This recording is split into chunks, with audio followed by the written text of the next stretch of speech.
Good afternoon.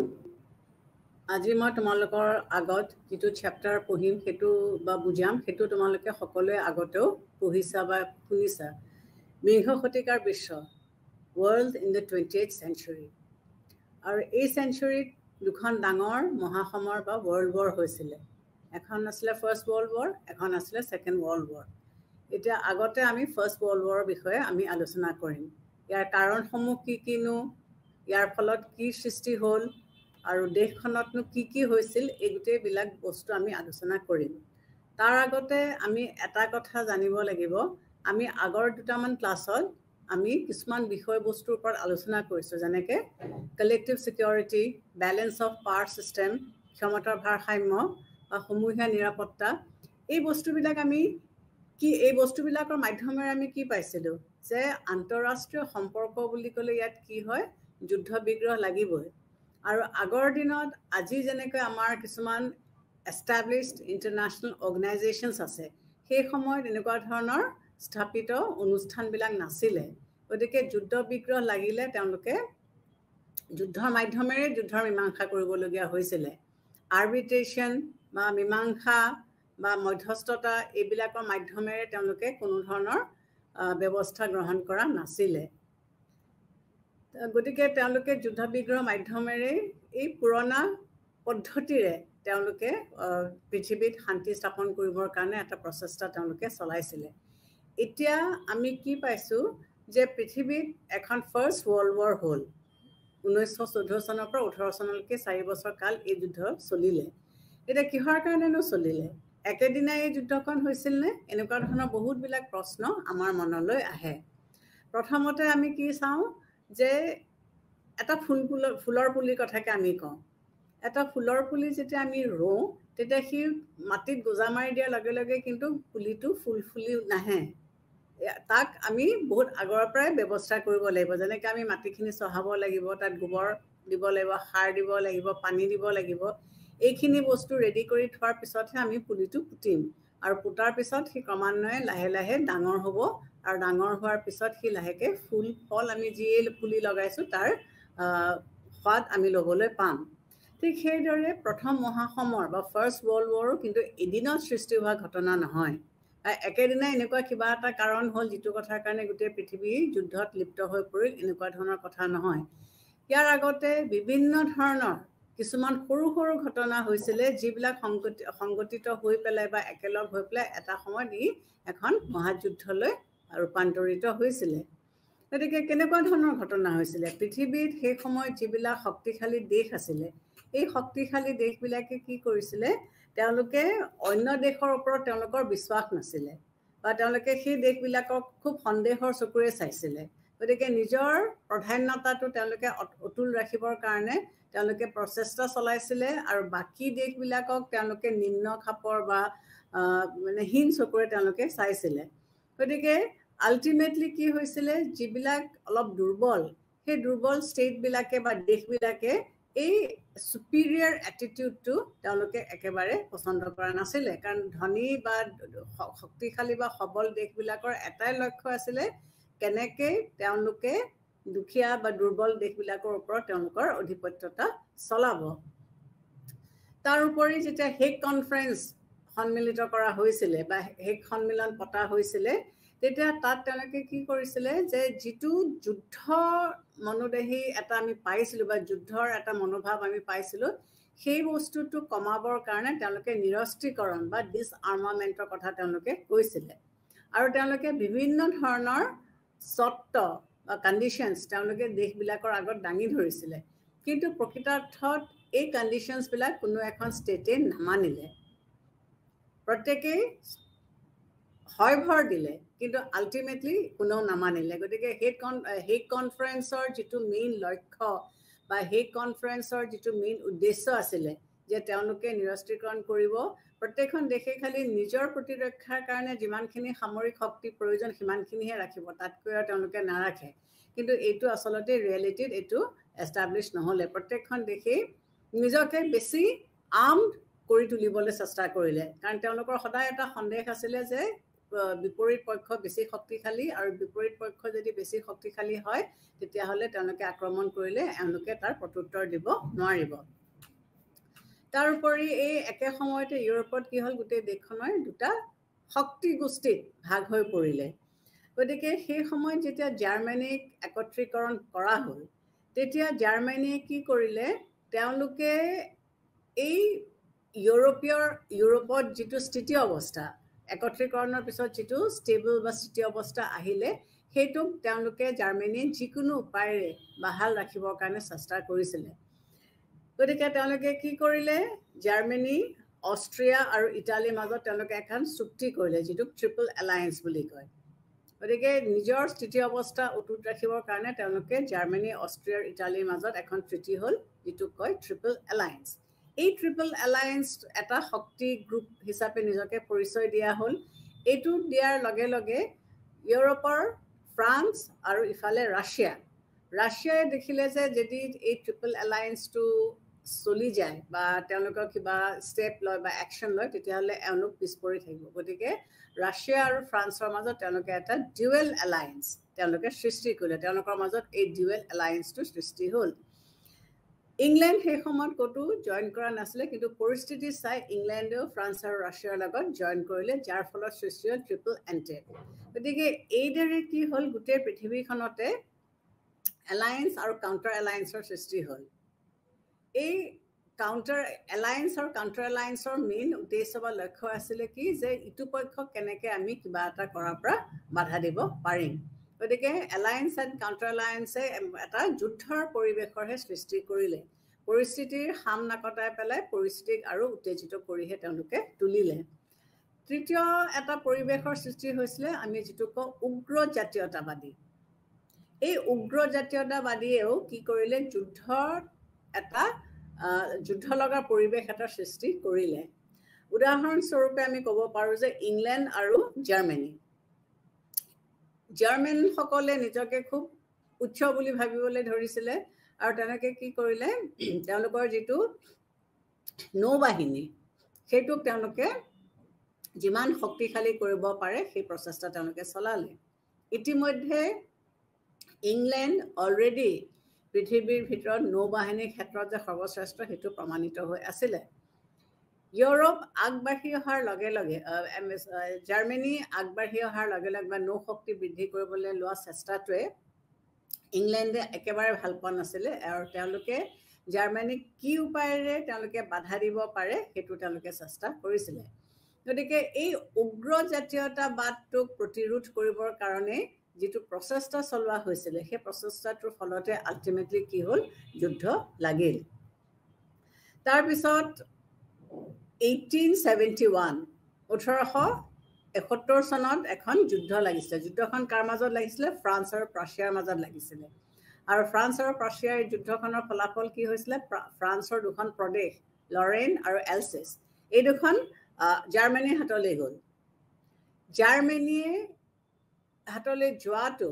ফ্ৰান্সে কোনো কাৰণতে মানি ল'ব পৰা নাছিলে। ফ্ৰান্সৰ এই পৰাজয়টো তেওঁলোকে মানি ল'ব পৰা নাছিলে আৰু তেওঁলোকে আপ্ৰাণ চেষ্টা কৰিছিলে কি ধৰণেৰে বা কেনেকৈ তেওঁলোকে এই প্ৰভিন্স দুখন আকৌ নিজৰ হাতলৈ ঘূৰাই আনিব পাৰে। কিন্তু লগতে তেওঁলোকে এটা কথাও জানিছিলে যে এই দুখন প্ৰভিন্স যুদ্ধৰ অবিহনে কিন্তু ঘূৰাই আনিব পৰা নাযায়। গতিকে তেওঁলোকৰ আগত যুদ্ধৰ বাহিৰে অন্য কোনো ধৰণৰ বাট নাছিলে। এইখিনি হৈ থকা পৰিৱেশত বা এইখিনি হৈ থকা সময়তে আকৌ যিটো বলকেন এৰিয়া, এই বলকেন এৰিয়াটো কি হৈছিলে?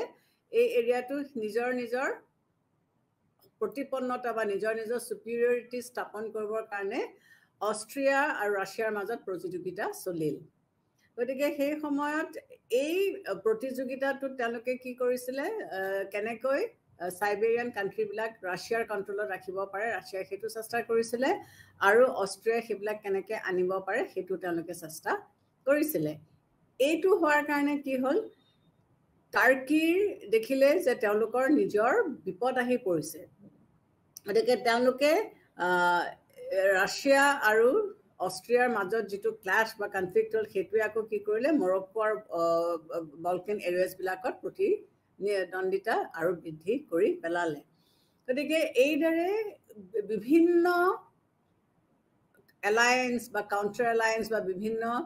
যুদ্ধৰ ফলত কি হ'ল আল্টিমেটলি গোটেই ইউৰোপে ইয়াত ইনভলভ হৈ যাবলগীয়া হ'ল আৰু যাৰ ফলত আল্টিমেটলি গোটেই পৃথিৱীত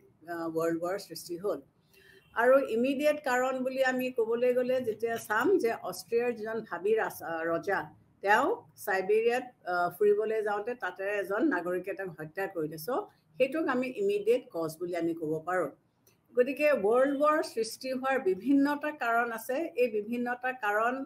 আমি আলোচনা কৰি চাম এতিয়া আৰু এইখিনি কৰিবলৈ যাওঁতে আমি আগৰ যিটো বেকগ্ৰাউণ্ড সেই বেকগ্ৰাউণ্ডটোৰ বিষয়ে মই তোমালোকক এইখিনিতে অকণমান ক'লোঁ যে এই বেকগ্ৰাউণ্ডটোৰ ভিত্তিহে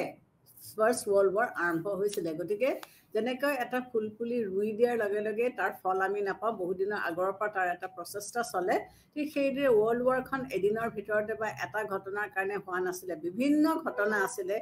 বিভিন্ন কাৰণ আছিলে যিবিলাকে ধৰা আল্টিমেটলি ৱৰ্ল্ড ৱাৰত সোমাবলৈ বা ৱৰ্ল্ড ৱাৰখন হোৱাৰ এটা ব্যৱস্থা কৰি দিছিলে এতিয়া আমি কাৰণবিলাক এটা এটাকৈ চাওঁ প্ৰথমতে আছিলে শক্তি গোষ্ঠী বা ফৰ্মেশ্যন অফ এলায়েন্সেছ এলায়েন্সবোৰ কিয় কৰিবলগীয়া হ'ল মই এখন ঘৰত থাকোঁ সেই ঘৰখনৰ নিৰাপত্তাটো মই বিচাৰোঁ এই নিৰাপত্তাটো মই কেনেকৈ আনিম মই কাৰ বিৰুদ্ধে আনিম মই এজ হিউমেন বিং মানৱ হিচাপে মই নিৰাপত্তাটো প্ৰথমতে প্ৰাকৃতিৰ পৰা বচাবলৈ চাম যে কোনোবা জন্তুৰ জানৰে ৰাতি মোৰ ঘৰখন এটেক কৰিব নেকি তাৰপিছত মই এগেইনষ্ট হিউমেন বিং যে চোৰ ডকাইতে ৰাতি ঘৰখন এটেক কৰিব নেকি গতিকে মই কি কৰিম ঘৰৰ নিৰাপত্তাটো মই বঢ়াম মই দুৱাৰ খিৰিকী বেছি ষ্ট্ৰং কৰিম মই দৰকাৰ পৰিলে গ্ৰিল লগাম আৰু ৰাতি শুবৰ সময়ত গোটেই দুৱাৰ খিৰিকীবিলাক মই বন্ধ কৰিম চ' ডেট কোনো ব্যক্তি মোৰ ঘৰত ৰাতি সোমাব নোৱাৰে ঠিক সেইদৰে ইংলেণ্ডতো কি হৈছিলে যিবিলাক দেশ আছিলে গোটেই দেশবিলাক সকলো দেশ বা গোটেই দেশবিলাকে কিন্তু সমান শক্তিশালী নাছিলে সমানে ষ্ট্ৰং নাছিলে গতিকে তেওঁলোকে কি কৰিছিলে কিছুমান দেশ ষ্ট্ৰং আছিলে কিছুমান দেশ অলপমান দুৰ্বল আছিলে গতিকে ষ্ট্ৰং হোৱাৰ কাৰণে তেওঁলোকে কি কৰিছিলে তেওঁলোকে এলায়েন্স কৰিবলগীয়া হৈছিলে তেওঁলোকে চুক্তি কৰিছিলে গতিকে কাৰ লগত চুক্তি কৰিছিলে ফ্ৰান্স আৰু ৰাছিয়াই চুক্তি কৰিলে যিটোক আমি কৈছোঁ ডুৱেল এলায়েন্স তাৰপিছতে ৰাছিয়াৰ মাজত যিখন এলায়েন্স কৰিলে সেই এলায়েন্সৰ ভিত্তিত তেওঁলোকে কি কৰিবলৈ গ'ল জাৰ্মানী অষ্ট্ৰিয়া আৰু ইটালীৰ মাজত যিখন হ'ল সেইখন হ'ল ট্ৰিপল এলায়েন্স যেতিয়া ইউৰোপ সোমাই পৰিল ফ্ৰান্স আৰু ৰাছিয়াৰ লগত তেতিয়া ট্ৰিপল এণ্টেড হ'ল এই এলায়েন্স আৰু কাউণ্টাৰ এলায়েন্সৰ মেইনলি লক্ষ্য বা উদ্দেশ্য আছিলে কি যে যদি কোনোবাই আক্ৰমণ কৰে বা এটেক কৰে তেতিয়াহ'লে এই কাউণ্টাৰ এলায়েন্সৰ গ্ৰুপখিনিয়ে তেওঁলোকক আকৌ সহায় কৰিবলৈ আহিব গতিকে এইবিলাকক লৈ পেলাই বা এইবিলাকক উদ্দেশ্য কৰিয়েই কি হৈছিলে এলায়েন্সেছ এণ্ড কাউণ্টাৰ এলায়েন্স কিছুমান সৃষ্টি কৰা হৈছিলে গতিকে বিভিন্ন দেশক বা দেশবিলাক ইয়াত জড়িত হৈ পৰিলে আৰু এই জড়িত হৈ পৰাৰ লগতে বা কাৰণতে তেওঁলোকৰ মাজত এখন মানে যুদ্ধ হোৱাৰ এটা পৰিৱেশৰ সৃষ্টি হৈছিলে গতিকে শক্তি গোষ্ঠীৰ সৃষ্টি বা ফৰ্মেশ্যন অফ এলায়েন্সেছ আমি ক'ব পাৰোঁ যে মহাযুদ্ধ বা ফাৰ্ষ্ট ৱৰ্ল্ড ৱাৰ এটা কাৰণ দ্বিতীয় কাৰণটো আমি ক'ব পাৰোঁ কি সামৰিক শক্তি বৃদ্ধি বা ৰেইজ ফৰ ইনক্ৰিজ আৰ্মামেণ্টছ এতিয়া আগতে মই কৈছোঁ যে সেই কনফাৰেন্সৰ উদ্দেশ্য কি আছিলে যে তেওঁলোকে নিৰস্ত্ৰীকৰণৰ ওপৰত গুৰুত্ব দিছিলে তেওঁলোকে এইটোৱে কৈছিলে যে এখন দেশৰ নিজৰ নিৰাপত্তাৰ কাৰণে যিমানখিনি আৰ্মছ লাগে সিমানখিনিহে তেওঁলোকে ৰখাটো উচিত তাৰ বাহিৰে বাকীখিনি আৰ্মছৰ ক্ষেত্ৰত তেওঁলোকে ডিছআৰ্মামেণ্ট পলিচিটো তেওঁলোকে গ্ৰহণ কৰিব কিন্তু তেওঁলোকে দেশবিলাকে কি কৰিলে দেখিলে যে এইটো খুব সুবিধাজনক নহয় গতিকে আৰ্মছ কমাই দিয়াৰ লগে লগে তেওঁলোকৰ হয়তো বহুত ধৰণৰ প্ৰব্লেমছৰ সন্মুখীন তেওঁলোক হ'বলগীয়া হ'ব পাৰে গতিকে বেলেগ বেলেগ দেশে বেলেগ বেলেগ নীতি নিয়ম উলিয়ালে যাৰ মাধ্যমেৰে তেওঁলোকে সামৰিক শক্তিটো আৰু বৃদ্ধি কৰিব পাৰে জাৰ্মানীয়ে কি কৰিলে কনস্ক্ৰিপশ্যন বুলি কয় তাৰমানে আৰ্ম ফ'ৰ্চত জোৰকৈ তেওঁলোকৰ নাগৰিকসকলক ভৰ্তি কৰিলে যেতিয়া মানুহক বেছিকৈ ভৰ্তি কৰিলে নামাকৰণ কৰা হ'ল তেতিয়া অট'মেটিকেলি জাৰ্মানীৰ সামৰিক শক্তি অট'মেটিকেলি বৃদ্ধি পালে তাকেই দেখি অন্য ৰাষ্ট্ৰবিলাকেও বা দেশবিলাকেও বেলেগ বেলেগ ধৰণৰ ব্যৱস্থা তেওঁলোকে ল'বলৈ ল'লে গতিকে ফ্ৰান্সে কি কৰিলে তেওঁলোকৰ সেনা বাহিনীৰ ম্যাদ বঢ়াই দিলে 2 বছৰৰ পৰা 3 বছৰ কাল তেওঁলোকে ম্যাদটো বঢ়াই দিলে ঠিক সেইদৰে ৰাছিয়ায়ো বেলেগ ধৰণৰ ব্যৱস্থা ল'লে য'ত তেওঁলোকে বিভিন্ন ধৰণৰ আকৰ্ষণ দি তেওঁলোকে নাগৰিকসকলক যাতে আৰ্ম ফ'ৰ্চত জইন কৰে সেইটো তেওঁলোকে চেষ্টা কৰিলে গতিকে শক্তি গোষ্ঠীয়ে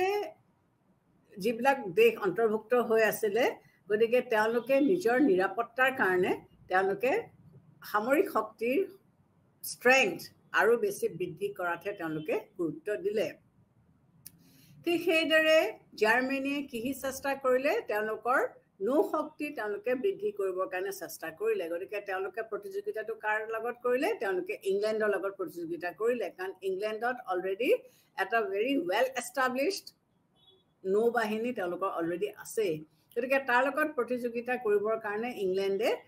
জাৰ্মানীয়ে তেওঁলোকৰ নৌ বাহিনী বৃদ্ধি কৰি দিলে আৰু জাৰ্মান নৌ বাহিনী বৃদ্ধি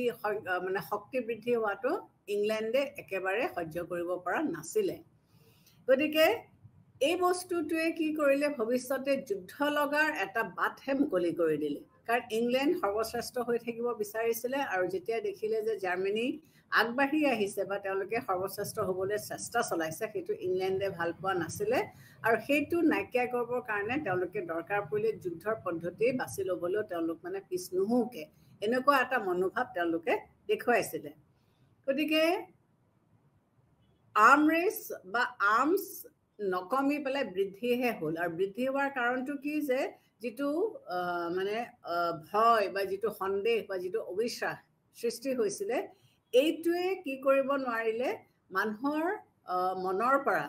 যে আমি নিৰস্ত্ৰকৰণ কৰি পেলাই বা আমি আৰ্মছ ৰেচ ষ্ট্ৰাগলত আমি নোসোমাওঁ আমি খালি নিজৰ কামখিনি বা নিজৰ দেশখনক আমি ৰক্ষা কৰোঁ এইটো নাহি পেলাই প্ৰত্যেকে ভাবিলে যে এখন দেশে যদি বা এখন দেশ যদি শক্তিশালী হয় তেতিয়াহ'লে ময়ো শক্তিশালী হ'ব লাগিব গতিকে দুইফালৰ পৰা যেতিয়া আৰ্মছ ৰেচ এটা চলিল গতিকে এইটোৱে কি কৰিলে এখন যুদ্ধৰহে বাট মুকলি কৰি দিলে ঠিক সেইদৰে আৰু এটা কাৰণ যুদ্ধৰ আছিলে কি যে সংকীৰ্ণ জাতীয়তাবাদী ভাৱধাৰা নেৰো নেশ্যনেলিজম এতিয়া এই সংকীৰ্ণ জাতীয়তাবাদী ভাৱধাৰাটো কেনেকুৱা জাৰ্মানীয়ে নিজকে খুব শক্তিশালী বুলি ভাবিছিলে আৰু তেওঁলোকে ভাবিছিল যে তেওঁলোক খুব কালচাৰেলি ষ্ট্ৰং আৰু বাকীবিলাক অলপমান নিম্ন গতিকে এই ধৰণে ভবাৰ কাৰণে তেওঁলোকে নিজকে যে শ্ৰেষ্ঠ বুলি ভাবিছিলে সেইটো অন্য দেশবিলাকে ভালকৈ মানি ল'ব পৰা নাছিলে বা খোজা নাছিলে গতিকে এইটোৱে আল্টিমেটলি কি কৰিলে যুদ্ধৰ এটা মানে পৰিৱেশৰ সৃষ্টি হে আল্টিমেটলি কৰিলে উদাহৰণস্বৰূপে আমি ক'ব পাৰোঁ যে উগ্ৰ জাতীয়তাবাদী মনোভাৱ এই ভাৱটোৱে কি কৰিছিলে ইংলেণ্ড আৰু জাৰ্মানীৰ মাজত নৌ শক্তিক লৈ পেলাই তেওঁলোকৰ মাজত এটা কৌতূহলৰ সৃষ্টি হৈছিলে ইংলেণ্ডে প্ৰমাণ কৰিব বিচাৰিছিলে যে তেওঁলোক নৌবাহিনীৰ ক্ষেত্ৰত আটাইতকৈ ষ্ট্ৰং আৰু জাৰ্মানীয়ে প্ৰদৰ্শন কৰিব বিচাৰিছিলে যে তেওঁলোকহে ষ্ট্ৰং গতিকে এই বস্তুটোৱে আল্টিমেটলি কি কৰিলে দুইখন দেশৰ মাজত এটা সংঘৰ্ষৰহে সৃষ্টি কৰিলে ঠিক সেইদৰে উগ্ৰ জাতীয়তাবাদীয়ে কি কৰিলে এছিয়া আফ্ৰিকা আৰু যিবিলাক বালকান এৰিয়াজ আছিলে এই বালকান এৰিয়াজবিলাকত অন্য ইউৰোপীয়ান দেশৰ যিটো ৰাজনৈতিক বা পলিচি সেই পলিচিটোৱে ইয়াৰ ওপৰত প্ৰভাৱ পেলাবলৈ ধৰিলে গতিকে অলপ দুৰ্বল বা অলপ নিশকতীয়া যিবিলাক দেশ আছিলে এই দেশবিলাকৰ ওপৰত ষ্ট্ৰং কাণ্ট্ৰিজবিলাকৰ প্ৰভাৱ পৰিবলৈ ধৰিলে গতিকে এছিয়ান কাণ্ট্ৰিজবিলাক আফ্ৰিকান কাণ্ট্ৰিজবিলাক বালকান কাণ্ট্ৰিজবিলাকে এই শক্তিশালী দেশবিলাকৰ লগত তেওঁলোকে ফেৰ মাৰিব নোৱাৰা হ'ল তাৰোপৰি ফ্ৰান্সে কোনো কাৰণতে মানি ল'ব পৰা নাছিলে যে তেওঁলোকৰ দুখন প্ৰদেশ এলছেছ আৰু লৰাইন এই দুখন যে জাৰ্মানীয়ে লৈ গ'ল সেইটো তেওঁলোকে মানি ল'ব পৰা নাছিলে যে জাৰ্মানী তেওঁলোকতকে ওপৰত বা উচ্চ স্তৰত গতিকে তেওঁলোকৰ পৰা এই দেশ দুখন বা প্ৰদেশ দুখন লৈ গ'ল সেইটো তেওঁলোকে একেবাৰে ভাবিব পৰা নাই গতিকে তেওঁলোকে কি উপায়েৰে চলে বলে কৌশলেৰে হওক লাগিলে তেওঁলোকে এই প্ৰভিন্স দুখন আকৌ ঘূৰাই অনাৰ কথাহে তেওঁলোকে চিন্তা কৰি আছিলে যাৰ কাৰণে তেওঁলোকে এটা কথা ভালকৈ জানিছিলে যে যুদ্ধৰ অবিহনে কিন্তু জাৰ্মানী এই প্ৰভিন্স দুখন বা প্ৰদেশ দুখন তেওঁলোকক কেতিয়াও ঘূৰাই নিদিয়ে গতিকে আল্টিমেটলি যুদ্ধৰ এটা বাটহে মুকলি কৰি দিয়া হ'ল ঠিক সেইদৰে অষ্ট্ৰিয়াৰ নিয়ন্ত্ৰণত থকা ইটালিয়ান যিবিলাক এৰিয়া আছিলে এই এৰিয়াবিলাকৰ ওপৰতো তেওঁলোকে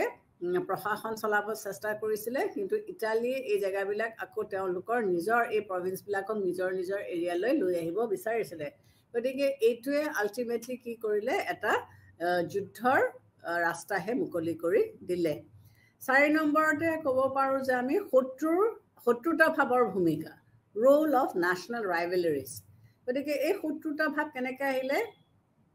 দেশসমূহৰ মাজত বিভিন্ন ধৰণৰ প্ৰতিযোগিতা হ'ল আৰ্থিক প্ৰতিযোগিতাই হওক সাংস্কৃতিক প্ৰতিযোগিতাই হওক সামৰিক প্ৰতিযোগিতাই হওক বিভিন্ন ধৰণৰ প্ৰতিযোগিতা হ'ল আৰু এই প্ৰতিযোগিতাই কি কৰিলে পৃথিৱীত এখন বিশ্বযুদ্ধ হোৱাৰ বা এখন বিশ্বযুদ্ধ লগাৰ এটা বাট মুকলি কৰি দিলে এটা হ'ল কি প্ৰথমটো জাৰ্মানী আৰু ইংলেণ্ডৰ মাজত হোৱা প্ৰতিযোগিতা এই প্ৰতিযোগিতাটোত ইংলেণ্ডে জাৰ্মানী কোনো পধ্যে মানে আগবাঢ়িবলৈ দিব খোজা নাছিলে আৰু এওঁলোকৰ সম্পৰ্ক আৰু বেয়া হ'ল যেতিয়া বিছমাৰ্ক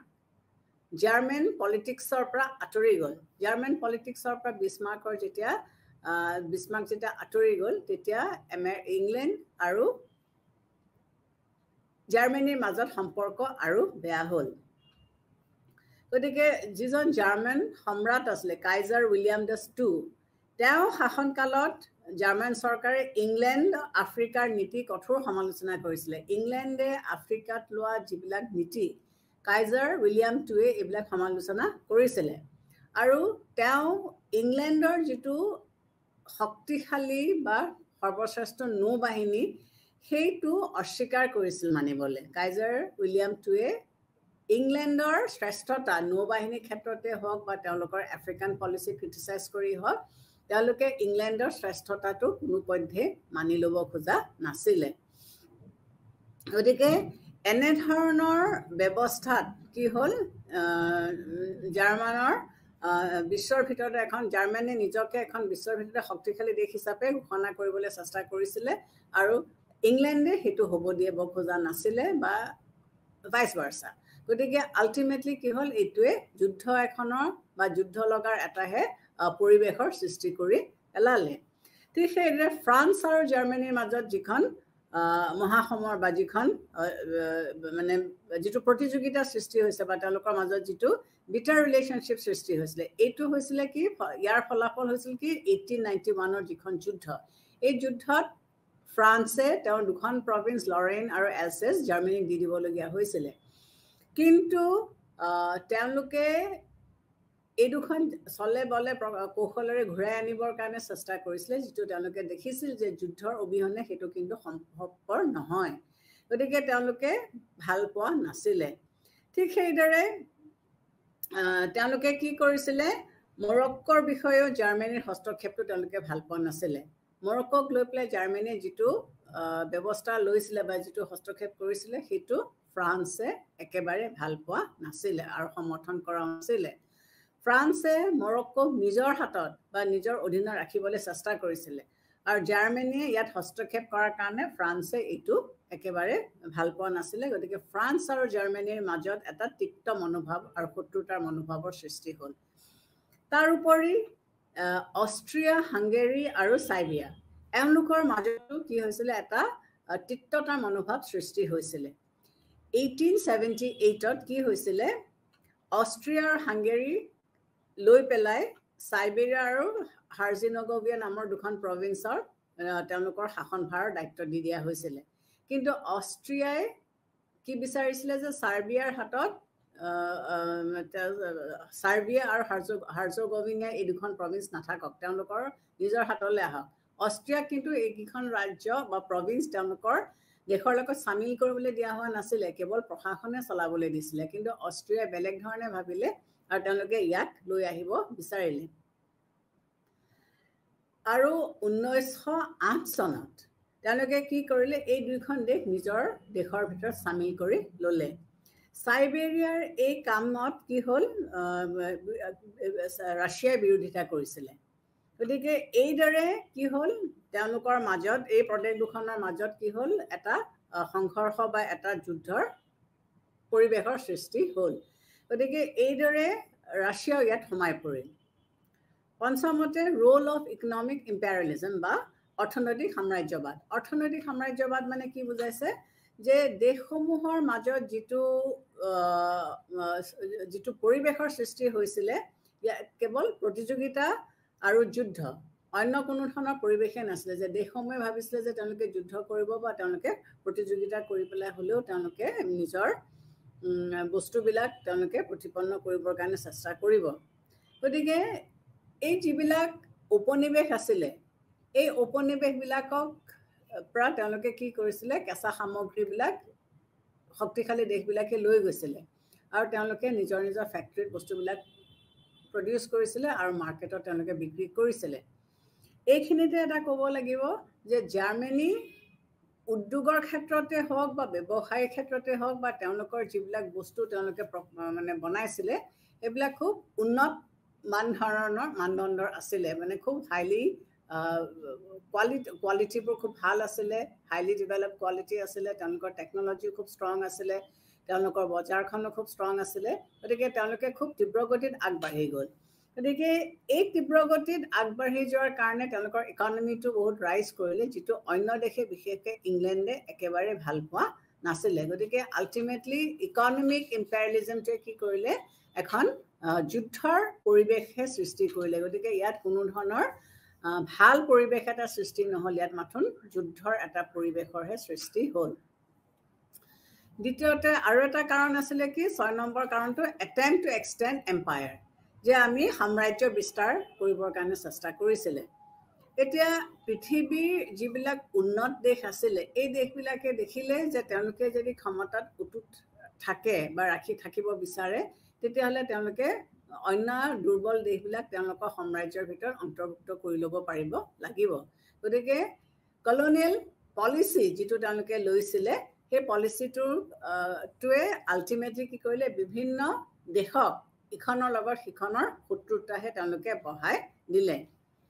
গতিকে যিবিলাক উন্নত দেশ আছিলে এই উন্নত দেশবিলাকে আফ্ৰিকা বা এছিয়াৰ মহাদেশৰ যিবিলাক দুৰ্বল দেশ আছিলে এইবিলাকক নিজৰ নিজৰ উপনিৱেশৰ লগত তেওঁলোকে বা নিজৰ নিজৰ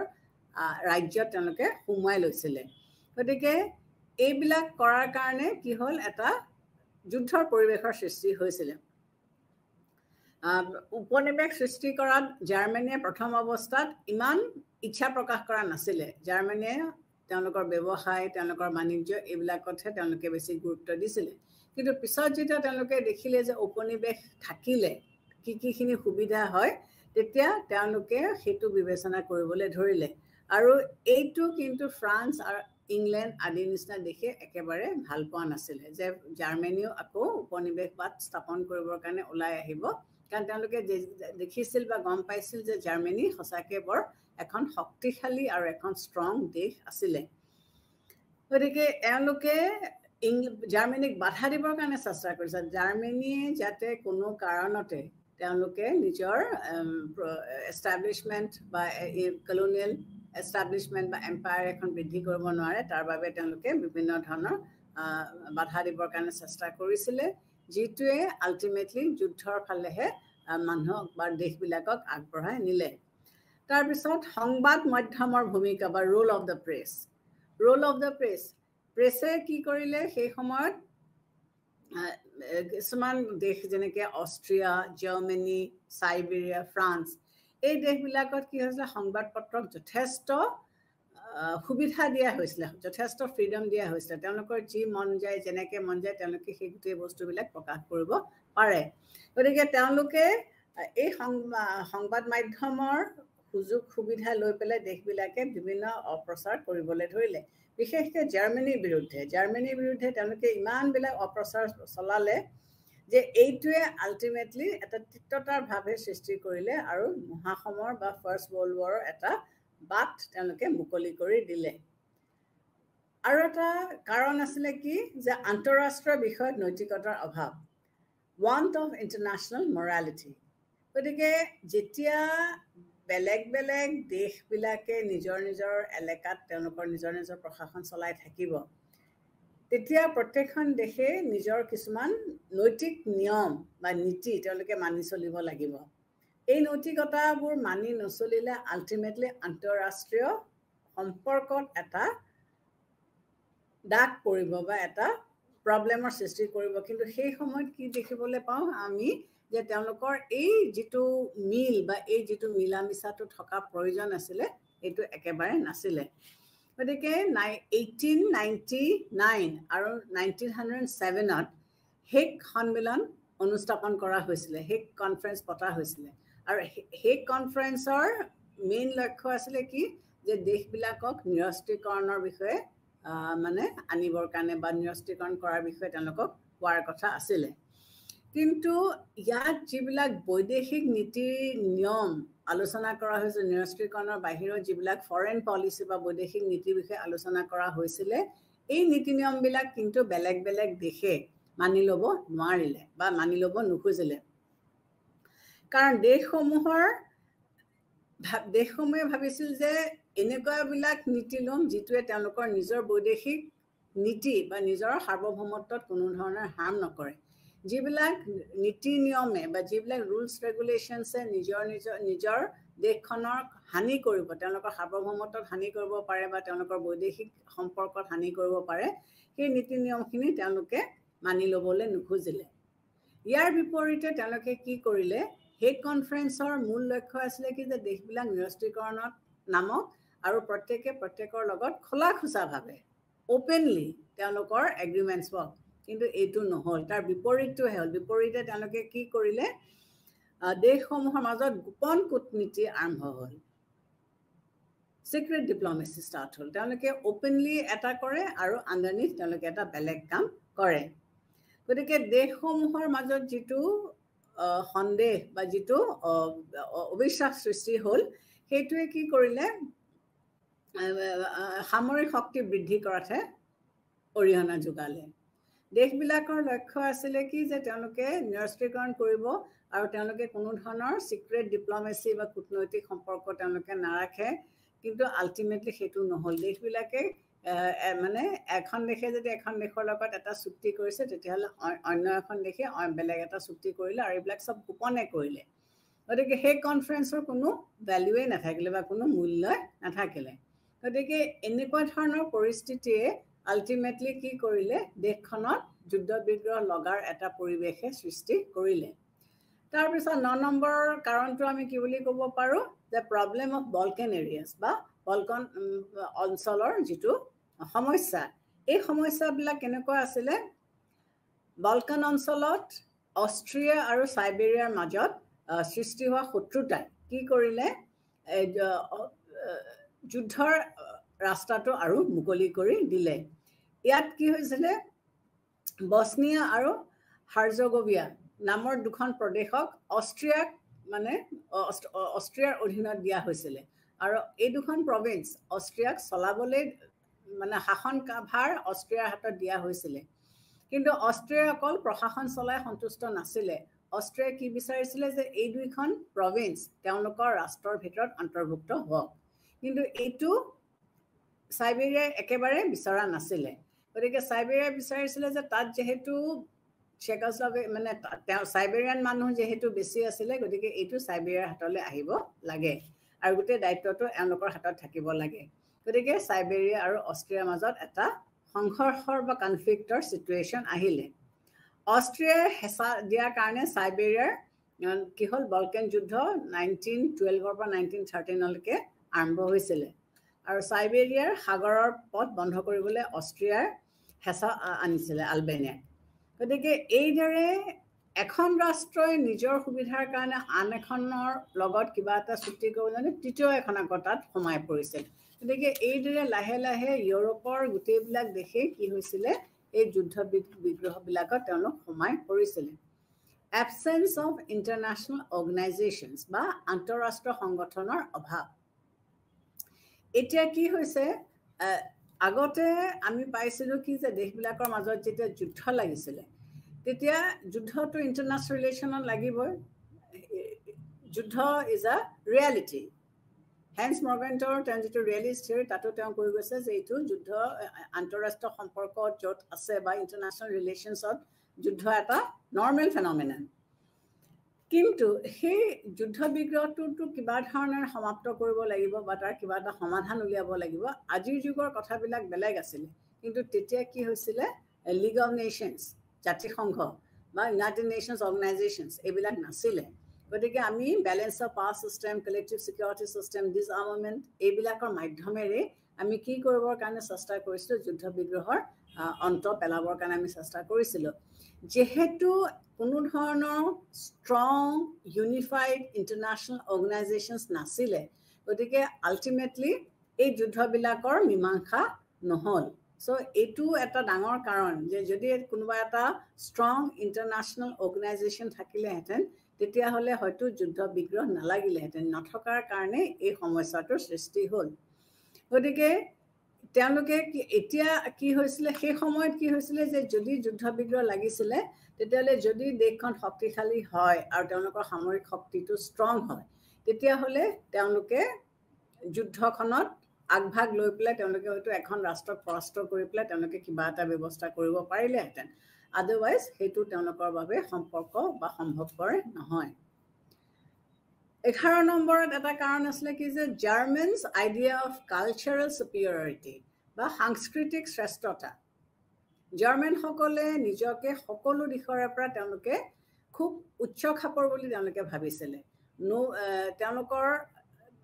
ইকনমিক যিটো বজাৰ বা ব্যৱস্থা আছিলে সেইটো খুব ষ্ট্ৰং আছিলে তেওঁলোকৰ উদ্যোগ খুব ষ্ট্ৰং আছিলে গতিকে তেওঁলোকে নিজকে কালচাৰেলি খুব ষ্ট্ৰং বুলি ভাবিছিলে কিটো বস্তু হয় কিটো বস্তু নহয় সেইটো তেওঁলোকেই নিৰ্ধাৰণ কৰিছিলে যে তেওঁলোকৰ কাৰণে অন্যৰ কাৰণে কিবা এটা বেয়া হ'লেও তেওঁলোকৰ কাৰণে যদি সেইটো ভাল হয় তেওঁলোকে সেইটো ভাল বুলি তেওঁলোকে ধৰি লৈছিলে গতিকে ভাল বেয়াৰ সম্পৰ্কেও তেওঁলোকৰ ধাৰণা আনতকৈ বেলেগ আছিলে তেওঁলোকে যিটো ভাবিব সেইটোৱে তেওঁলোকে হ'ব লাগিব আৰু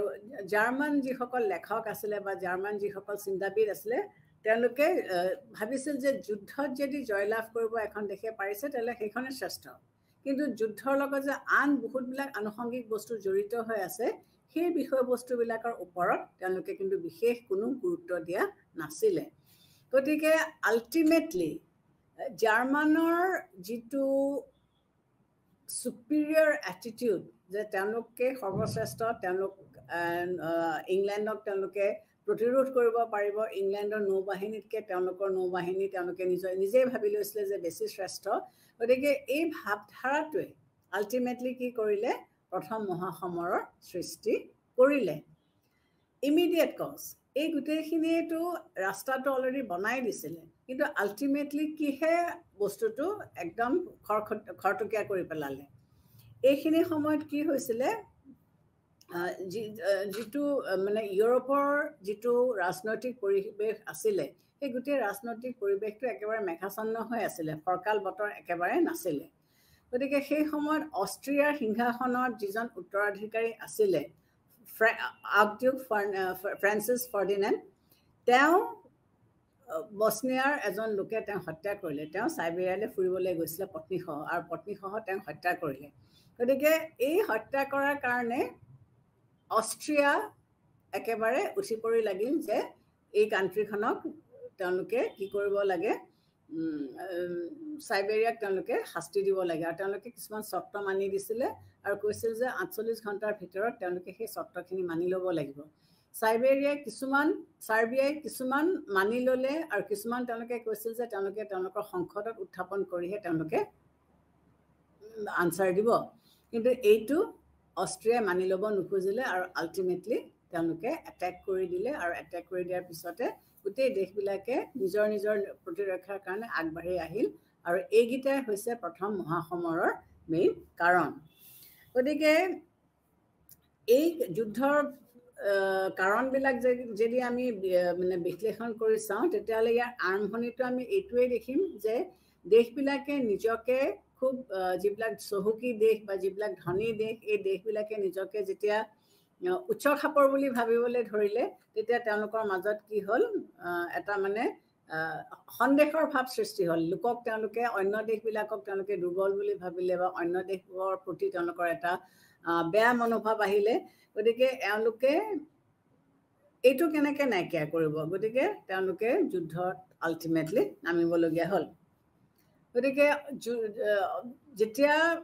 আৰ্কডিউকক বা ভাবী সম্ৰাটক মাৰিলে অষ্ট্ৰিয়াৰ তেতিয়া অষ্ট্ৰিয়াই কি কৰিলে তেওঁ জাৰ্মানীৰ কাষ চাপিলে অষ্ট্ৰিয়াৰ জাৰ্মানী কাক চাপি পেলাই তেওঁলোকে আলোচনা কৰিলে যে যদি কিবা কাৰণে যুদ্ধ লাগে জাৰ্মানীয়ে তেওঁলোকক সহায় কৰিব নে নকৰে সেইটো আশ্বাস তেওঁলোকে বিচাৰিলে আৰু জাৰ্মানী সেই আশ্বাসটো দিলে যে যদি কিবা কাৰণে যুদ্ধ লাগে তেতিয়াহ'লে তেওঁলোকে অষ্ট্ৰিয়াক ছাপোৰ্ট কৰিব এইটোৰ বিপৰীতে কি হ'ল তেওঁলোকে অষ্ট্ৰিয়াই 48 ঘণ্টাৰ ভিতৰত তেওঁলোকে কিছুমান চৰ্ত মানি ল'বলৈ কৈছিলে সেই সময়ত ইংলেণ্ড ফ্ৰান্স আৰু ৰাছিয়াই কৈছিলে যে 48 ঘণ্টাটো অলপমান বেছি কম হয় গতিকে তেওঁলোকৰ এই সময়টো অকমান বঢ়াই দিব লাগে যে যিখিনি কণ্ডিশ্যনছ দিছিলে এই কণ্ডিশ্যনছখিনি 48 আৱাৰ্ছৰ ভিতৰত মানে কৰাটো সম্ভৱপৰ নহয় কিন্তু অষ্ট্ৰিয়াই এই দাবী মানি নল'লে তাৰোপৰি অষ্ট্ৰিয়াই যেতিয়া যুদ্ধৰ ভাবুকি দিলে তেতিয়া ৰাছিয়াও এই মানে এই যুদ্ধখনত সোমাই পৰিলে ৰাছিয়াও দেখিলে যে তেওঁলোকৰ বলকেন এৰিয়াত তেওঁলোকৰ ইণ্টাৰেষ্ট আছে তেওঁলোকেও কিছুমান ক্ষেত্ৰত লুজাৰ হৈছে গতিকে তেওঁলোকে এই যুদ্ধখনত সোমাই পৰিলে গতিকে alliance triple alliance dual alliance triple entente এই তিনিটাৰ বিষয়ে মই অলৰেডি আগতে কৈ আহিছোঁ যে নিজৰ নিজৰ প্ৰতিৰক্ষাৰ কাৰণে তেওঁলোকে এলায়েন্স আৰু কাউণ্টাৰ এলায়েন্সবিলাক কৰিলে গতিকে এলায়েন্স কৰিলে ট্ৰিপল এলায়েন্স কৰিলে ডুৱেল এলায়েন্স কৰিলে আৰু ট্ৰিপল এণ্টেড এইকেইটা সৃষ্টি হোৱাৰ লগে লগে এটা যুদ্ধৰ পৰিৱেশৰ সৃষ্টি হৈ গ'ল তাৰোপৰি ফ্ৰান্সো সোমাই পৰিল কিয়নো ফ্ৰান্সেও তেওঁলোকৰ পৰা লৰেন আৰু এলছেছ লৈ যোৱাটো তেওঁলোকে একেবাৰে সহ্য কৰিব পৰা নাছিলে আৰু তেওঁলোকে যিকোনো উপায়েৰে তেওঁলোকে সেইকেইখন ঘূৰাই আনিবলৈ তেওঁলোকে বিচাৰিছিলে তাৰোপৰি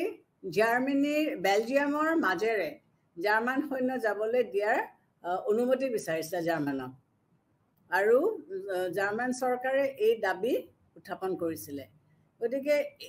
কিন্তু বেলজিয়াম চৰকাৰে এই দাবী গ্ৰহণ নকৰিলে যে বেলজিয়ামৰ মাজেৰে জাৰ্মান সৈন্য যাব তেওঁলোকে যিটো বেলজিয়ামৰ পৰা আশা কৰিছিলে যে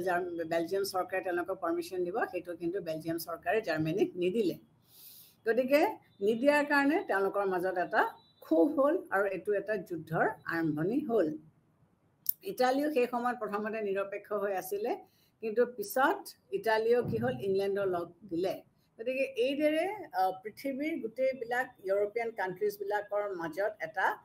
এলায়েন্স আৰু কাউণ্টাৰ এলায়েন্স হৈ পেলাই তেওঁলোকৰ মাজত কি হ'ল এটা মানে এই ফাৰ্ষ্ট ৱৰ্ল্ড ৱাৰৰ সৃষ্টি হ'ল কিন্তু এই ফাৰ্ষ্ট ৱৰ্ল্ড ৱাৰখনৰ সৃষ্টিটো কমাবৰ মানে যেতিয়া এটা সময়ত শেষ হ'ল তেতিয়া আমেৰিকান প্ৰেচিডেণ্ট উড্ৰ উইলছনে কিছুমান কণ্ডিশ্যনছ 14 পইণ্ট প্ৰিন্সিপলছ বুলি কয় বা উইলছনিয়ান কোডছ বুলি কয় তেওঁ কেইটামান চৰ্ত দিলে যিটো পৃথিৱীক মানে এই ৱাৰিং কাণ্ট্ৰিজবিলাকে মানি লৈছিলে আৰু এইটোকে কয় যে বেচিছ অফ পিচ ট্ৰিটিজ গতিকে পিচ ট্ৰিটি কোৱা বা 14 পইণ্ট উইলছন উইড্ৰৰ 14 পইণ্ট প্ৰিন্সিপল বুলি আমি কওঁ বা উইলছনিয়ান কোড বুলি আমি কওঁ এই প্ৰিন্সিপল কেইটা মানিলে ভৱিষ্যতে যাতে যুদ্ধ নহয় সেইটো বুলি ভাবিয়ে তেওঁ কেইটামান 14টা পইণ্ট তেওঁ ধৰিছিলে বা চৰ্ত তেওঁ দাঙি ধৰিছিলে কিন্তু এই চৰ্তকেইটা আমি এতিয়া চাম আৰু এই চৰ্তকেইটা বিশ্লেষণ কৰি পেলাই যদি আমি চাওঁ তেতিয়া দেখিম যে গোটেইকেইটা চৰ্ত কিন্তু হুবহু মানি ল'ব পৰা বিধৰ নাছিলে বা তেওঁ নিজেও কিছুমান চৰ্তৰ ওপৰত বিশেষভাৱে গুৰুত্ব দিছিলে আৰু কিছুমান চৰ্তৰ ওপৰত তেওঁ গুৰুত্ব কম দিছিলে বা কিছুমান চৰ্ত পৰস্পৰক বিৰোধিতা কৰিছিলে গতিকে আল্টিমেটলি এই কণ্ডিশ্যনছকেইটা বা যিকেইটা চৰ্তৰ কথা তেওঁ কৈছিলে সেইকেইটা মানে কিমান দূৰ ছাকচেছফুল হ'ল আমি যদি আলোচনা কৰি চাওঁ তেতিয়াহে আমি গম পাওঁ তেওঁ প্ৰথম কণ্ডিশ্যনটো বা প্ৰথম চৰ্তটো কি আছিলে তেওঁ কি কৈছিলে যে সকলো চুক্তি সম্পূৰ্ণৰূপে মানে কি হ'ব প্ৰকাশ হ'ব লাগিব যিমানবিলাক চুক্তি কৰা হয় যাৰ মাজত যি চুক্তিয়ে কৰা নহওক কিয় এই চুক্তিবিলাকত কোনো গোপনতাৰ স্থান নাথাকিব সকলোৱে ওপেনলি এই চুক্তিবিলাক জনাই দিব লাগিব সকলোৱে ওপেনলি এই চুক্তিবিলাক মানিব লাগিব দ্বিতীয়তে তেওঁ কৈছিলে কি যে যুদ্ধ আৰু শান্তিৰ সময়ত জাহাজ চলাচলৰ সম্পূৰ্ণ স্বাধীনতা থাকিব যে যুদ্ধই লাগক বা শান্তিৰ এটা পিৰিয়ডে থাকক তেতিয়া যেতিয়া জাহাজবিলাক চলিব এই জাহাজবিলাকৰ সম্পূৰ্ণ স্বতন্ত্ৰতা আৰু স্বাধীনতা থাকিব জাহাজবিলাক চলাচলত কোনেও অসুবিধাৰ সৃষ্টি নকৰে তাৰোপৰি তেওঁ কি কৈছিলে 3 নম্বৰ তেওঁ কৈছিলে যে যিমানবিলাক অৰ্থনৈতিক প্ৰতিবন্ধকতা থাকিব এইবিলাক গুচাব লাগিব আৰু বেহা বেপাৰ কৰা দেশবিলাকক সমান সুবিধা দিব লাগিব যে অৰ্থনৈতিক যিবিলাক প্ৰতিবন্ধক আছিলে সেইবিলাক গুচাই দিব লাগিব আৰু যিবিলাক দেশে বেহা বেপাৰ কৰিছিলে তেওঁলোকক বেহা বেপাৰ কৰিবৰ কাৰণে সকলো ধৰণৰ সুবিধা দিব লাগিব সকলো দেশে নিজৰ নিৰাপত্তা ৰক্ষা কৰিবৰ কাৰণে যিটো প্ৰয়োজনীয় নিম্নতম পৰ্যায়লৈকে সামৰিক শক্তি কমাব যে নিজকে বচাই ৰাখিবৰ কাৰণে যিমানখিনি মিলিটাৰী পাৱাৰ দৰকাৰ সিমানখিনিহে ৰাখিব তাতকৈ তেওঁলোকে এচিকুটো বেছি নাৰাখে 5 নম্বৰ তেওঁ কৈছিলে যে যিবিলাক উপনিবেশ আছিলে এই উপনিবেশত বাস কৰা যিসকল লোক আছিলে তেওঁলোকৰ যিবিলাক সমস্যা আছিলে সেই সমস্যাবিলাক সমাধান কৰি দিব লাগিব নিৰপেক্ষভাৱে এই সমস্যাবিলাকক সমাধান কৰি দিয়াৰ ব্যৱস্থা তেওঁ কৈছিলে 6 নম্বৰ তেওঁ কৈছিলে যে বেলজিয়ামে যিখিনি স্বাধীনতা হেৰুৱাইছিলে বেলজিয়ামক এই স্বাধীনতাখিনি আকৌ পুনৰ ঘূৰাই দিয়া হ'ব 7 নম্বৰৰ পইণ্টত তেওঁ কৈছিলে যে ৰাছিয়াৰ পৰা সকলো বিদেশী সেনাক গুচাই দিয়া হ'ব আৰু ৰাছিয়াৰ লগত বন্ধুত্ব স্থাপন কৰা হ'ব গতিকে তেওঁ কৈছিলে যে ৰাছিয়াৰ যিবিলাক বিদেশী সেনা আছিলে সেই গোটেই বিদেশী সেনাসকলক তাৰ পৰা গুচাই দিব লাগিব আৰু ৰাছিয়াৰ লগত আমি এটা বন্ধুত্ব সম্পৰ্ক আমি স্থাপন কৰিব লাগিব 8 নম্বৰত কৈছিলে যে আন দেশৰ দখলত থকা ফ্ৰান্সৰ ঠাইবোৰ ফ্ৰান্সক ঘূৰাই দিব লাগিব যেনেকৈ জাৰ্মানী লৰেন আৰু এলছেছক নিজৰ দখলত ৰাখিছিলে সেইখিনি পুনৰ আকৌ ফ্ৰান্সক ঘূৰাই দিব লাগিব ঠিক গতিকে এইটো এটা তেওঁ ভাল কথা কৈছিলে যে ঠিক তেনেকৈ অন্য দেশৰ হাতত যদি অন্য কোনোবা দেশ আছিল তেতিয়াহ'লে এইবোৰ আকৌ নিজৰ নিজৰ দেশবিলাকক ঘূৰাই দিব লাগিব জাতীয় ভিত্তিত বা তেওঁলোকৰ জাতিগত ভিত্তিত ইটালীৰ সীমা নিৰ্ধাৰণ কৰিব লাগিব নিজৰ জাতিটো য'ত আছে সেই এৰিয়াখিনি তেওঁলোকৰ সীমাৰ ভিতৰত দি দিব লাগিব অষ্ট্ৰিয়া আৰু হাংগেৰী বাস কৰা বিভিন্ন জনগোষ্ঠীৰ লোকক স্বায়ত্ত শাসনৰ সুবিধা দিব লাগিব অষ্ট্ৰিয়া আৰু হাংগেৰীত বাস কৰা বিভিন্ন জনগোষ্ঠীৰ লোকক স্বায়ত্ত শাসনৰ ব্যৱস্থা দিব লাগিব ৰোমানিয়া সাইবেৰিয়া আদি দেশবিলাক যিবিলাকক শত্ৰুৱে লৈ আছিলে সেইবিলাকক আকৌ ঘূৰাই দিব লাগিব আৰু সাইবিয়াক সাগৰৰ লগত সংযোগ কৰাৰ উদ্দেশ্যে সুবিধা দিব লাগিব যে সাইবেৰিয়াক আকৌ সাগৰৰ লগত সংযোজন কৰি দিব লাগিব এই ব্যৱস্থাও কৰি দিব লাগিব টাৰ্কিৰ সাম্ৰাজ্যৰ ভিতৰত বাস কৰা টাৰ্কিৰ ভিতৰত যিবিলাক লোকে বাস কৰিছে যিবিলাক অনাটাৰ্কি তেওঁলোকক আত্মবিশ্বাসৰ সুবিধা দিব লাগিব আৰু তেওঁলোকৰ যাতে কোনো অনিষ্ট নহয় তাৰ বাবে বা তাৰ বিষয়েও ব্যৱস্থা ল'ব লাগিব পোলেণ্ডক এখন স্বাধীন ৰাষ্ট্ৰ হিচাপে সৃষ্টি কৰা হ'ব উইলছনৰ মতে যে পোলেণ্ডক আকৌ এখন স্বাধীন ৰাষ্ট্ৰ হিচাপে প্ৰতিপন্ন কৰিব লাগিব আৰু পোলেণ্ডক সাগৰৰ লগত সংযোগ ৰক্ষা কৰাৰ কাৰণে এটা পথ নিৰ্মাণ কৰি দিব লাগিব গতিকে পোলেণ্ডেও যাতে সাগৰৰ এটা ৰাস্তা পায় তাৰ বাবে তেওঁলোকে ৰাস্তাৰ ব্যৱস্থা কৰি দিব লাগিব আৰু ফাইনেলি 14 নম্বৰ তেওঁ কি কৈছিলে যে ডাঙৰ সৰু যিমানবোৰ দেশ আছে ৰাজনৈতিক স্বাধীনতা আৰু ৰাজনৈতিক অখণ্ডতা ৰক্ষা কৰাৰ উদ্দেশ্যে ৰাষ্ট্ৰসমূহৰ উমৈহতীয়া সংগঠনৰ সৃষ্টি কৰাৰ কথা কৈছিলে যে যিমানবিলাক দেশ আছে তেওঁলোকৰ ৰাজনৈতিক স্বাধীনতা আৰু অৰ্থনৈতিক অখণ্ডতা জীয়াই ৰাখিব লাগিব আৰু তাৰ বাবে এটা উমৈহতীয়া সংগঠনৰ ব্যৱস্থা কৰি দিব লাগিব এইকেইটাই হ'লগে উড্ৰ উইলছনৰ 14 দফীয়া চৰ্ত ইয়াৰ উপৰিও তেওঁ আন 4টা পইণ্টৰ কথা কৈছে 4 প্ৰিন্সিপলছ বুলি আমি যিটো ইংলিছত কওঁ এই 1918 চনত তেওঁ এইটো চৰ্ত বা এই 4টা প্ৰিন্সিপলো তেওঁ উল্লেখ কৰিছিলে ইয়াত প্ৰথমতে তেওঁ কি কৈছিলে যে সকলো সমস্যাৰ সমাধান ন্যায় ভিত্তিক আৰু স্থায়ীভাৱে হ'ব লাগিব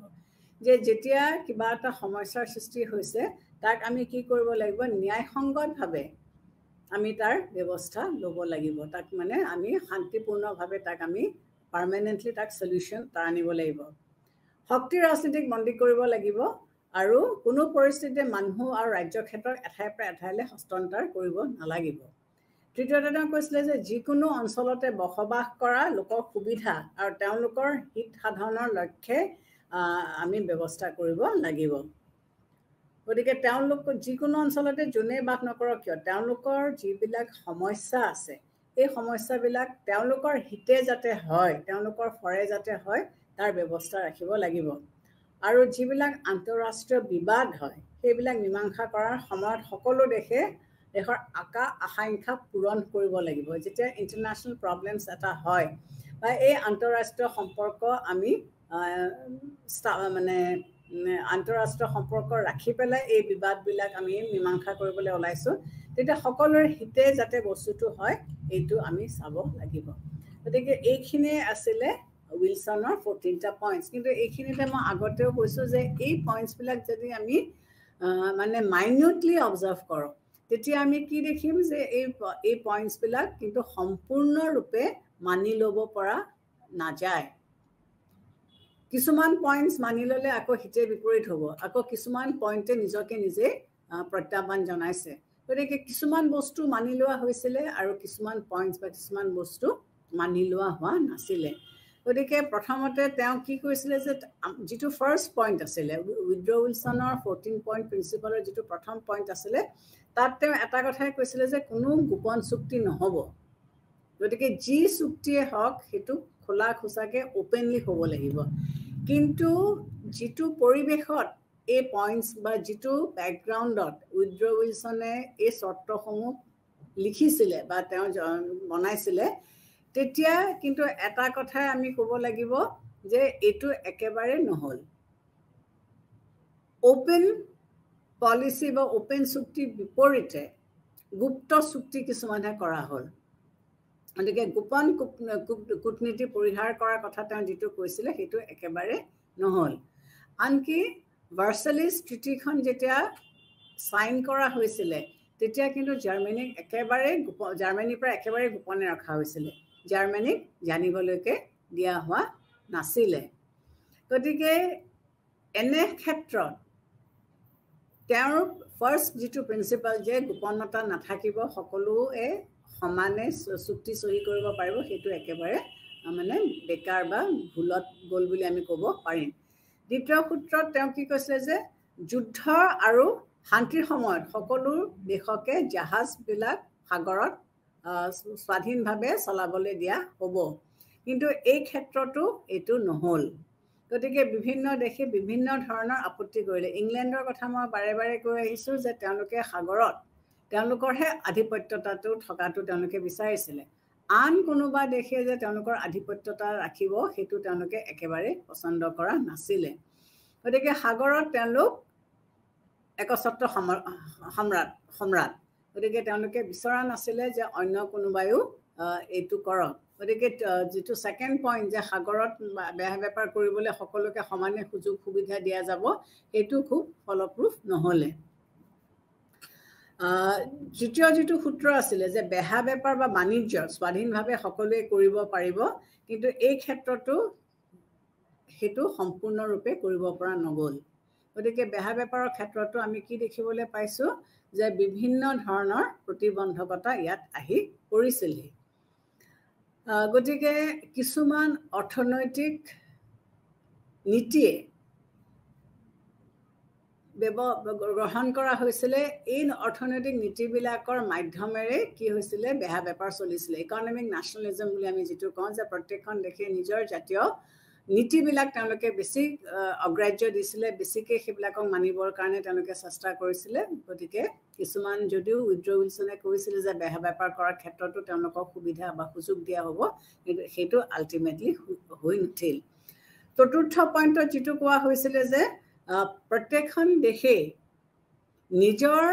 সামৰিক শক্তি নিজৰ প্ৰটেকশ্যনৰ কাৰণে যিমানখিনি লাগে সিমানখিনিয়ে লাগিব তাতকৈ তেওঁলোকে কমাব সেইটো কিন্তু প্ৰকৃতাৰ্থত হৈ নুঠিলে কাৰণ কোনো এখন দেশে নিজৰ সামৰিক শক্তি কমাবৰ কাৰণে তেওঁলোকে নাভাবিলে বৰং তেওঁলোকে সামৰিক শক্তি আৰু বৃদ্ধি কৰিবৰ কাৰণেহে তেওঁলোকে চেষ্টা কৰিলে বা ভাবিলে কাৰণ তেওঁলোকে এটা কথাই বুজিছিল বা এটা কথাই জানিছিলে যে তেওঁলোকে যদি মিলিটাৰী ফ'ৰ্চ বা সামৰিক শক্তি কমাই দিয়ে আৰু যদি কিবা কাৰণে বেলেগ এখন দেশে তেওঁলোকক আক্ৰমণ কৰে তেতিয়াহ'লে কিন্তু তেওঁলোকৰহে অসুবিধা হ'ব বা তেওঁলোকৰহে বিপদ হ'ব। গতিকে নিম্নতম পৰ্যায়লৈ নামাবলৈ কোৱা হৈছিল যদিও তেওঁলোকে নকৰিলে। তাৰোপৰি ভাৰ্চেলি চুক্তিৰ জৰিয়তে জাৰ্মানীৰ ওপৰত কি কৰিলে, নিৰস্ত্ৰকৰণ নীতিটো জাপি দিয়া হ'ল। ভাৰ্চেলি চুক্তিখনত অলৰেডি মই কৈছোঁ যে গোপনীয়তা বহুত আছিলে। জাৰ্মানী বহুতখিনি সময় তেওঁলোকক তাৰ পৰা আঁতৰাই ৰাখিলে, খালি চহী কৰিবৰ সময়তহে জাৰ্মানীক দিছিলে। গতিকে যিহেতু জাৰ্মানী খুব ষ্ট্ৰং আৰু শক্তিশালী দেশ হিচাপে নিজকে সেই সময়ত এষ্টাব্লিছ কৰিব পাৰিছিলে, গতিকে তেওঁলোকে কি কৰিছিলে, জাৰ্মানীক হেগ কনফাৰেন্সৰ মতে তেওঁলোকক নিৰস্ত্ৰীকৰণ কৰিবলৈ বাধ্য কৰোৱা হৈছিলে। গতিকে দেখিলে যে যদি জাৰ্মানীক এনেকৈ আগবাঢ়ি যাবলৈ দি থকা হয়, তেতিয়াহ'লে কিন্তু বাকীবিলাক দেশৰ বিপদ হ'ব বা অসুবিধা হ'ব।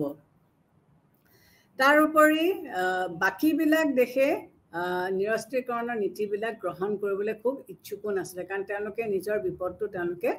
অনুমান কৰিব পাৰিছিলে যে তেওঁলোকে যদি নিৰস্ত্ৰীকৰণৰ ফাললৈ যায় তেতিয়াহ'লে তেওঁলোকৰ আৰু কি কি সমস্যা হ'ব পাৰে এইটো তেওঁলোকে অনুভৱ কৰিব পাৰিছিলে। জাতিসংঘৰ চুক্তিপত্ৰত 8 নং অনুচ্ছেদত কোৱা হৈছে যে নিৰস্ত্ৰীকৰণ ব্যৱস্থা সন্নিৱিষ্ট কৰি দেশসমূহ সন্তুষ্ট আছিলে। যে জাতিসংঘৰ বা লীগ কভেনেণ্টৰ আৰ্টিকল 8ত এটা কথাই কৈছিলে যে দেশবিলাকে নিৰস্ত্ৰীকৰণ বা ডিসআৰ্মামেণ্ট কনচেপ্টটো তাত ভৰাই দিয়াটোতে দেশবিলাক সন্তুষ্ট আছিলে। বিয়ণ্ড ডাট আৰু তেওঁলোকে এইটো নাচালে। আৰ্টিকল 5ত কি কোৱা হৈছে যে উপনিৱেশসমূহৰ যিবিলাক সমস্যা, এই সমস্যাবিলাক নিৰপেক্ষভাৱে সমাধান কৰিবলৈ তেওঁলোকে বিচাৰিছিলে। যে উপনিৱেশৰ যিবিলাক সমস্যা আছে এই সমস্যাবিলাক তেওঁলোকে নিৰপেক্ষভাৱে তেওঁলোকে সমাধান কৰিব। কিন্তু জাৰ্মানীৰ যিবিলাক উপনিৱেশ আছিলে, এই উপনিৱেশক চলাবৰ কাৰণে যিজন শাসনকৰ্তা নিযুক্ত কৰা হৈছিলে, সেই সময়ত জাৰ্মান মানে যিসকল কলনিয়েল জাৰ্মানীৰ যিটো উপনিৱেশ আছিলে, তেওঁলোকৰ কিন্তু আশা আকাংক্ষাৰ বিষয়ে একোৱেই ভবা নহ'লে। জাৰ্মানীক ওপৰত এজনক শাসন কৰিবৰ কাৰণে দায়িত্বটো দিছিলে আৰু তেওঁ নিজৰ মতে তেওঁ শাসনভাৰ চলাই গ'ল। তাৰোপৰি বেলজিয়ামক স্বাধীন আৰু সাৰ্বভৌম ৰাষ্ট্ৰ হিচাপে প্ৰতিষ্ঠা কৰা হ'ল। এটাই হৈছিল কি যে বেলজিয়ামক তেওঁলোকে এখন সাৰ্বভৌম ৰাষ্ট্ৰ হিচাপে প্ৰতিষ্ঠা কৰাৰ প্ৰতিশ্ৰুতি দিছিলে, সেইটো তেওঁলোকে ছাকচেছফুলি কৰিব পাৰিলে। 7 নং অনুচ্ছেদত আশ্বাস কৰা মতে কিন্তু যিটো ধৰণেৰে তেওঁলোকে আশ্বাস দিছিলে সেইটো নহ'লে। কিছু এক্সটেণ্টলৈকে তেওঁলোকক প্ৰতিশ্ৰুতি দিছিলে, কিন্তু যিটো এক্সটেণ্টলৈকে হ'ব লাগিছিল সেইদৰে নহ'লে। ঠিক সেইদৰে 8 নং অনুচ্ছেদত কোৱা হৈছিল যে আলছেছ আৰু লৰাইন এই প্ৰভিন্স দুখনক আকৌ ফ্ৰান্সক ঘূৰাই দিব, সেইটো কৰা হৈছিলে। আৰ্টিকল 9ত কোৱা হৈছিলে যে যিবিলাক বিজেতা দেশ, যিবিলাক দেশে জিকিছিলে, তেওঁলোকক কিছুমান সুবিধা হোৱাকৈ ইটালীৰ সীমাৰেখাকো তেওঁলোকে নিৰ্ধাৰণ কৰিব। তাৰোপৰি 10 নং সূত্ৰত উল্লেখ কৰা আশ্বাস আৰু আকাংক্ষা ভাৱেও কাৰ্যকৰী কৰা হৈছিলে। গতিকে এই গোটেই বস্তুখিনি যদি আমি বিশ্লেষণ কৰি চাওঁ বা আমি পঢ়ি চাওঁ, তেতিয়া কি দেখিম যে তেওঁলোকে যি ধৰণেৰে ভাবিছিলে, উইড্ৰ উইলছনে যি ধৰণে ভাবিছিলে বা যেনেকৈ তেওঁ আগবঢ়াই নিব বিচাৰিছিলে, ঠিক সেইধৰণে তেওঁ নোৱাৰিলে। 12 নং অনুচ্ছেদত যিটো আশ্বাসৰ কথা কোৱা হৈছিলে, ৰুছিয়া, ৰোমানিয়া, চাইবেৰিয়া আদিৰ দেশবিলাকৰ পৰা সৈন্যবাহিনী গুচাই আনিব, সেইখিনি তেওঁলোকে কিছু পৰ্যায়লৈকে তেওঁলোকে কৰিলে। 13 নং যিটো সূত্ৰ, এইটোত কোৱা হৈছিলে যে টাৰ্কিত থকা যিবিলাক নন টাৰ্কি এওঁলোকক স্বায়ত্ত শাসনৰ সুবিধা দিব, সেইটো কিন্তু তেওঁলোকে নকৰিলে। যে নন টাৰ্কি সকলৰ কাৰণে স্বায়ত্ত শাসনৰ ব্যৱস্থা কৰি দিয়া হ'ব, সেই ব্যৱস্থাটো তেওঁলোকে কৰা নহ'ল। 14 আৰু 15 নং অনুচ্ছেদত কোৱা হৈছিলে যে পোলেণ্ডক এখন স্বাধীন দেশ হিচাপে সৃষ্টি কৰিব। গতিকে পোলেণ্ডক তেওঁলোকে এখন স্বাধীন দেশ হিচাপে সৃষ্টি কৰিলে আৰু তেওঁলোকে কৈছিলে যে পোলেণ্ডক সাগৰৰ লগত সংযোজনা কৰি দিব, সেইটো কৰা হৈছিলে। গতিকে এই কথাখিনি যদি আমি বিশ্লেষণ কৰি চাওঁ, তেতিয়াহ'লে আমি কি দেখিম যে আচলতে চাবলৈ গ'লে দেশবিলাকৰ নিজৰ মাজত থকা যিটো superiority feeling আৰু আনৰ প্ৰতি থকা যিটো তেওঁলোকৰ অবিশ্বাস বা যিটো ঘৃণা ভাৱ এইটোৱে আচলতে মহাযুদ্ধৰ মেইন কাৰণ গতিকে সেই সময়ত যিটো পৰিৱেশ আছিলে ৰাজনৈতিক পৰিৱেশে আছে হওক বা অৰ্থনৈতিক পৰিৱেশে হওক সকলো দেশৰে সমান ধৰণৰ নাছিলে গতিকে যিবিলাক বিশেষকৈ ইংলেণ্ডৰ নিচিনা বা জাৰ্মানীৰ নিচিনা শক্তিশালী দেশে তেওঁলোকে বিভিন্ন ক্ষেত্ৰত বা বিভিন্ন দিশত তেওঁলোকে অগ্ৰাধিকাৰ পাইছিলে বা তেওঁলোক আগবাঢ়ি যাব পাৰিছিলে গতিকে সেইটোক বিৰোধিতা কৰিবৰ কাৰণে আল্টিমেটলি দেশবিলাকৰ মাজত এটা মানে ভুল বুজাবুজি হ'ল শত্ৰুতাৰ ভাৱ হ'ল যিটোৱে আল্টিমেটলি ফাৰ্ষ্ট ৱৰ্ল্ড ৱাৰৰ সৃষ্টি কৰিলে থ্যাংক ইউ ভেৰি মাচ